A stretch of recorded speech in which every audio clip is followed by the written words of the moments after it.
कल young leaders parliamentary debate का एक फाइनल मैच हुआ जिसके अंदर एनईडी की सीनियर मोस्ट टीम एनईडी ए ने टूर्नामेंट को विन किया, फाइनल जीता। और इस टूर्नामेंट के अंदर 4 टोटल एनईडी की टीम्स ने पार्टिसिपेट किया था, ए बी सी डी के नाम से, और चारों ने क्वार्टर फाइनल्स तक ब्रेक किया। 2 इसमें से ऐसी थी जिन्होंने सेमीफाइनल तक ब्रेक किया और एक टीम ऐसी थी जो फाइनल में गई, फाइनल जीत के फातेह टीम करार पाई।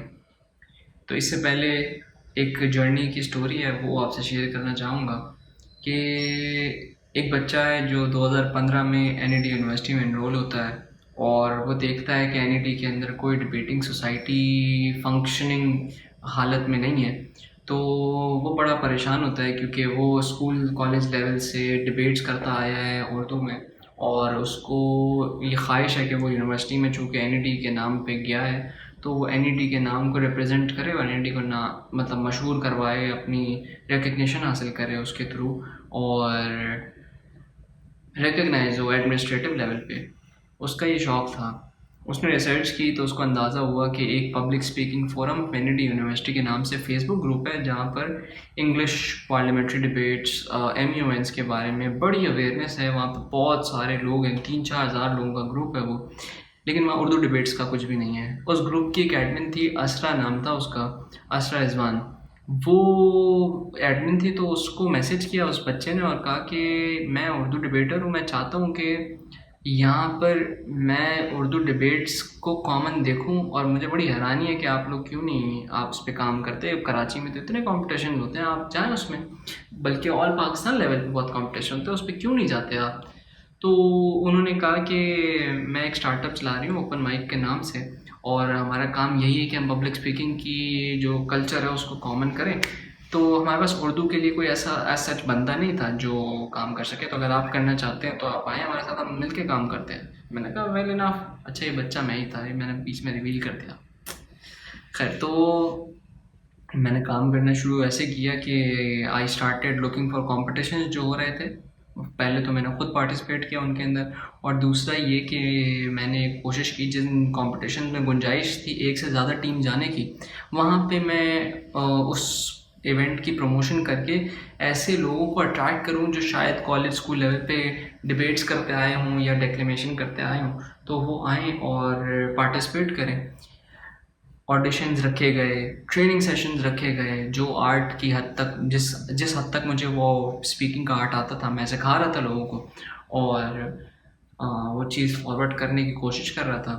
तो एक मसला ये था कि मैंने कोई एनईडी के रिप्रेजेंटेशन में ऐसा नाम अपने इनरोल होने के बाद भी नहीं देखा कि जो अगर जाए तो कंपटीशन के अंदर सबको ख़तरा हो कि यार ये अब ये इंसान आ गया तो इससे तो हम नहीं जीत सकते, ऐसा कोई नाम नहीं था। तो मुझे इस बात का दुख था, अफसोस था। और जब हमने ऑडिशन करके भी जो बच्चे जमा वमा किए थे वो भी इतने अच्छे नहीं हुए या ग्रूम नहीं हुए, ऑब्वियसली उनका ज़्यादा टाइम नहीं लगा था, तो वो इतने अच्छे नहीं हुए कि जब वो जाएं तो डेफिनेटली जीत के आएँ, ये वाला फैक्टर नहीं आया उनके अंदर। तो खैर ये चीज़ कंटिन्यू रही, और फिर एक टाइम आया कि जब मैंने एक पार्लियामेंट्री डिबेटिंग का फॉर्मेट था वो मैंने सीखा अपने एक सीनियर राहिल अख्तर से। उन्होंने हमें सिखाया कि इंटरनेशनली ये एक बड़ा पॉपुलर फॉर्मेट है, इसको ज़रूर सीखें ताकि आप अगर इंटरनेशनली जाना चाहें तो आप सीख कर जाएं। तो हमें बड़ा इंट्रीग किया और मुझे बड़ा अच्छा लगा वो फॉर्मेट, और मैं चाहता था कि ये सीखूं। I was always eager, young age थी, हम चाहते थे नया सीखें और सीखते चले जाएं। सीखा और उसकी टेक्निकलिटी सीखी थोड़ी बहुत, जितना हम सीख सकते थे हमने सीखा। कराची के अंदर पार्लियामेंट्री डिबेट के टूर्नामेंट्स हुए, उस टूर्नामेंट्स के अंदर हम शामिल हुए, हमने टूर्नामेंट भी जीते और अपनी परफॉर्मेंस बहुत अच्छी रखी। तो एक टाइम आया कि हमारे अंदर कीड़ा काटा, हमने कहा कि यार हम सिर्फ यहाँ पे क्यों कर रहे हैं, ये पार्लियामेंट्री डिबेटिंग फॉर्मेट तो पंजाब में बहुत ज़्यादा प्रेवलेंट है, वहाँ जाकर करते हैं, क्योंकि हम तो कराची के शेर बन गए ना हमारी नज़रों में, तो पार्लियामेंट्री डिबेट वहाँ जाके करते हैं, हम देखते हैं हम कितने पानी में। जब हम वहाँ पे गए तो चूँकि वो वहाँ पे फॉर्मेट 20-25 साल से बहुत ज़्यादा ही कॉमन है, तो उनकी प्रैक्टिस इतनी ज़्यादा थी और उनकी ग्रिप बहुत अच्छी थी इस फॉर्मेट के ऊपर। हम बहुत मुश्किल से उनसे जीत पा रहे थे, और मेजरली यही हो रहा था कि हम टेक्निकल फ्लॉज की बुनियाद पे हार जाते थे मैचेस। तो वहाँ सीनियर्स से हमारी बातचीत हुई, और हमारी दोस्ती हुई तो हमने सीखी चीज़ें और हमें बड़ा नया एक एक्सपोजर मिला और ज़ाविये जो होते हैं चीज़ों को सोचने के वो हमारे खुलना शुरू हुए, तो हमें ये फॉर्मेट बड़ा अच्छा लगा। खैर, तो एक चीज़ और कि जो पार्लियामेंट्री फॉर्मेट था इसके अंदर आप सिर्फ अकेले नहीं जाते, आप एज अ टीम जाते हो, तो ये भी बड़ा एक अज़ाब था कि आप सबसे पहले तो लोगों को अट्रैक्ट करके लेके आओ इस फॉर्मेट, इस डिबेट की तरफ, और दूसरा फिर इस फॉर्मेट की तरफ जो इतना मुश्किल है, जिसमें डिमांड ये है कि 7 से 8 मिनट बंदा एक स्पीच करता हो, तो ये बड़ा टफ टास्क था। खैर, मुझे एक बड़ा अच्छा दोस्त मिला नुमान, जिसने इस फॉर्मेट को बड़े अच्छे से सीखा और हमने साथ में ग्रो किया इसके अंदर। हम पंजाब भी साथ ही गए। जब हम वापस आए तो हमने सोचा यार हम इतनी अच्छी अच्छी चीज़ें सीख के आ रहे हैं जो सिर्फ मतलब डिबेट्स की हद तक नहीं, लाइफ की मतलब होराइजन्स पे हमें हेल्प कर रही है, तो ये तो बड़ी अच्छी चीज़ है। तो मेरे जहन में एक चीज़ आई कि क्यों ना इस कम्युनिटी को, डिबेट को इतना अच्छा दर्जा हम दें कि जब कोई मिसाल के तौर पे डिबेटर को देखे या कोई इंट्रोड्यूस हो as a debater NED university के अंदर, तो उसकी इज्जत और मकाम बहुत अच्छा हो, यानी कि वो लोग लुक अप टू करें उसको। तो I started finding people who were charismatic, who had leadership skills, who behaved like leaders, who talked like leaders, who had personalities that people could look up to. इस तरह के लोग मैंने ढूंढे और मैं चाहता था कि ये लोग डिबेट्स के अंदर आएँ। तो जब ये लोग रिप्रेजेंट कर रहे होंगे तो ऑब्वियसली फिर डिबेट्स की एक जो एसेंस है या डिबेट्स की जो रिप्रेजेंटेशन है वो बहुत अच्छी हो जाएगी। तो इस तरह के लोग ढूंढना बड़ा मुश्किल काम था, लेकिन टू एन एक्सटेंट मैंने कोशिश की अपनी हद तक जितना मैं कर सका। डिबेटिंग सोसाइटी रिवाइव हो चुकी, लेकिन मैं उसका पार्ट होने के बाद वहाँ से निकाल दिया गया, तो वो एक अलग बहस है और उसको डाइसेक्ट अलग तरीके से हम करेंगे किसी दिन। लेकिन आगे बढ़े तो I knew कि I didn't need any support from administration because I had the skills to manage an audience, to manage a group of people and train them. I had that skill.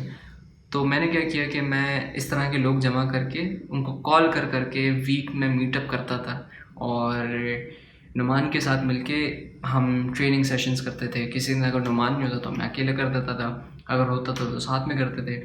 तो इस तरह हमने एक regular practice शुरू की, हर week 1-2 mock matches कर करके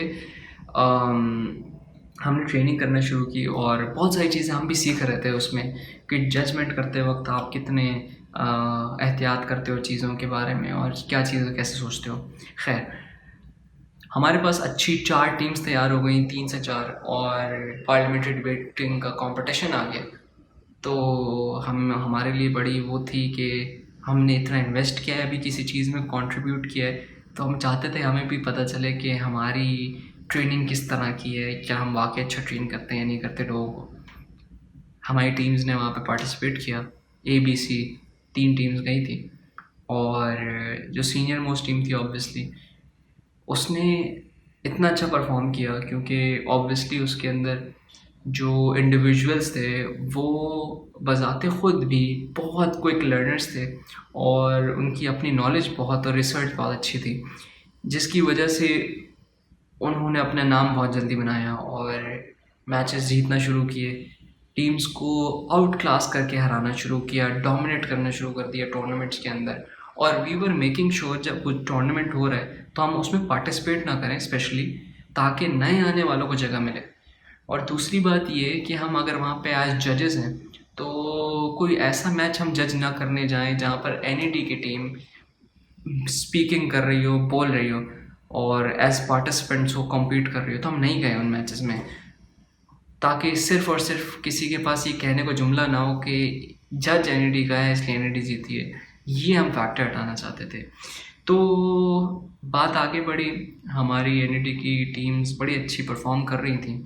senior most जो टीम थी उसने लगातार 3 टूर्नामेंट्स जीते और मैं आपको बता नहीं सकता, जब आप किसी को ट्रेन करो और आपकी उसमें रूह शामिल हो, यानी कि आपने अपने इन्वेस्टमेंट किया हो किसी चीज़ में without any monetary compensation, without any लालच ऑफ रिकग्निशन, और वो टीम फिर जीत रही है कंपटीशन। फाइनल में अनाउंस हो रहा है कि टीम एनईडी जीत रही है, तो दैट फीलिंग इज़ मैचलेस। और मेरे ख्याल में ही कोई दुनिया में फीलिंग होगी जो इसको रिप्लेस कर सकती है। I was very happy to see कि हमारी जो कोई कंट्रीब्यूशन है वो कुछ रंग ला रही है, and we are being regarded as one of the best in the circuit of Karachi. तो it was very heartwarming for me, and obviously for my colleagues, my seniors। यहाँ तक हमें कोई ऑफिशियल रिकग्निशन नहीं मिली है, और एडमिनिस्ट्रेटिव लेवल पे कोई किसी तौर पे हमें सपोर्ट अप भी नहीं कर रहा, हालांकि हम जीत वीत के आ रहे हैं सब कुछ। खैर मरहला आगे बढ़ता है, और हमारी जो जूनियर टीम थी, जो मतलब एनईडी सीनियर मोस्ट टीम जो हर चीज़ जीत रही है, इनमें से लोगों को, जो इनके टीम मेंबर्स थे, executive body of NED debating society में पोजीशन मिली ऑन प्योर मेरिट।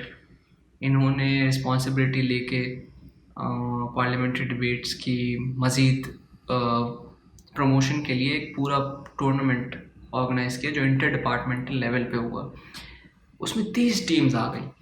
अब हमें ज़ाहिर है मुझे भी इनवाइट किया गया एज जज। तो जब मैं उस वक्त दाखिल हो रहा हूँ, तो मैं ये सोच रहा हूँ कि एक टाइम था जब मैं लोगों को कॉल कर करके बोल रहा था कि आओ इस चीज़ को सीखते हैं, या एटलीस्ट एक मीटअप कर लेते हैं सारे, एक कम्युनिटी बनाने के लिए। तो कितना मुश्किल हो रहा था, और आज मैं इनवाइट किया जा रहा हूँ इतनी इज्जत के साथ कि मैं सिर्फ वहाँ जाऊँ, बैठूँ, और मेरे सामने एक पूरा सिस्टम ऑर्गेनाइज्ड नज़र आएगा मुझे। एक टीम पूरी बाकायदा एक प्रोसेस के थ्रू सामने बैठी है, एक दूसरी टीम प्रोसेस के थ्रू सामने बैठी है, और मुझे बैठ के सिर्फ उनको सुनना है और जज करना है, उनको ट्रेन करना है। तो that feeling of accomplishment was something that made me happy and made me glad about all of the investments that I did in past।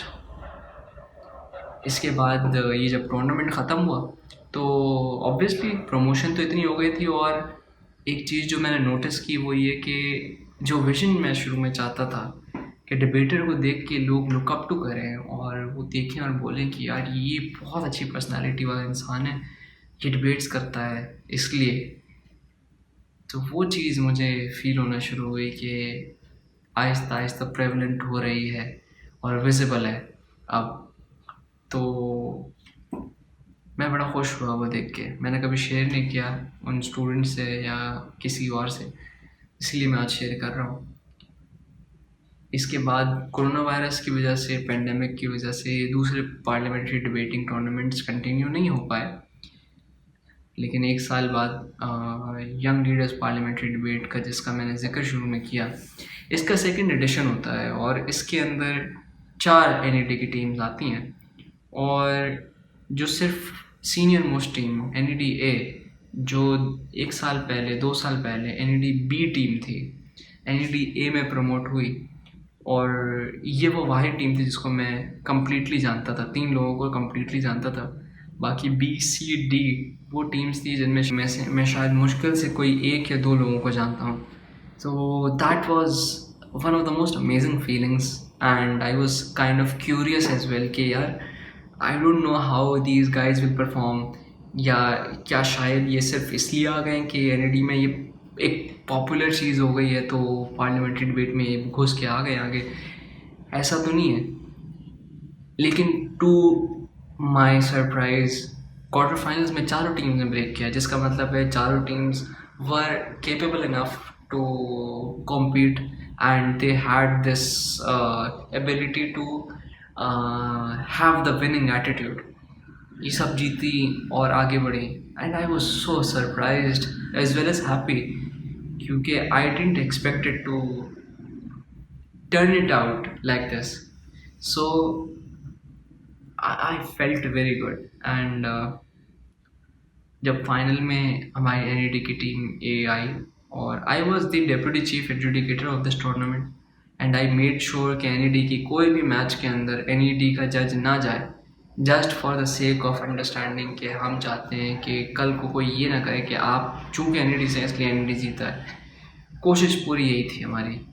ज़ाहिर है एंड तक कभी ना कभी कोई ना कोई शिकायत ज़रूर करेगा हमेशा, लेकिन बल्ला आलम अल्लाह जानता है। लेकिन अल्लाह जानता है कि हम कितने मुखलिस थे अपने आइडिया के साथ और हम वाकई ये चीज़ चाहते थे या नहीं। तो